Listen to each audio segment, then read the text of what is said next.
G'day everybody, it is Trader Cobb here with Crypto Revolution Investments. Don't forget to follow me on Twitter, Trader Cobb, C-O-B-B, and jump on to Facebook for Crypto Revolution Investments, and also jump on the YouTube page to subscribe to the channel.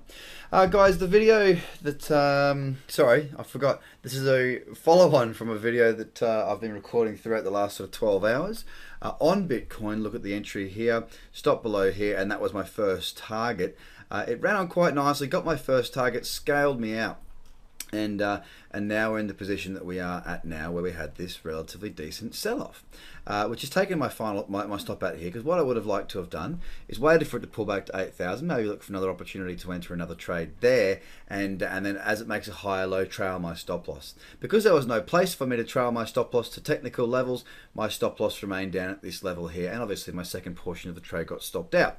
Which brings me to what's very important. It's called scaling out.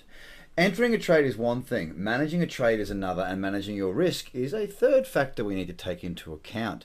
When you're in the trade, how do we then manage that position? Well, I always have a plan before I go into the trade, and I stick to that plan. My plan was to scale out 50% of my trade at 1-to-1 to minimize the risk on that, therefore meaning that the second position on the trade was actually running at risk free, because if it did pull back down and stop out, as was the case, I would not be losing anything, because let's say $500 was the profit, $500 was also the risk on the second position on a $1,000 trade, meaning that I've actually got stopped out break even. No big deal, that's fine. If you can minimize the amount of losing trades you have by managing the expectation or the risk inside of the trade through risk management tools, then that is ultimately going to help you going forward. So what does it actually look like on the daily? Not really too much. Just a wee bit of a pullback, just basically a seller candle. It's nothing too out of the ordinary. You know, a pullback is due. Will we see it here? Will we go higher? That's the big question. I wouldn't be surprised if we did see a bit of a pullback. It definitely does need it. But I mean, look at, if you see with 5,600 up to, you know, 8,300, it's a big move in a very short period of time with no real pullback, so it's to be expected.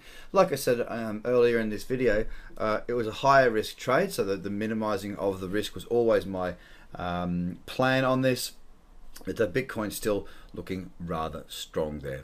Guys, that's all. Hope you have a great trading day. Don't forget to follow Trader Cobb and Crypto Revolution Investments. Bye for now.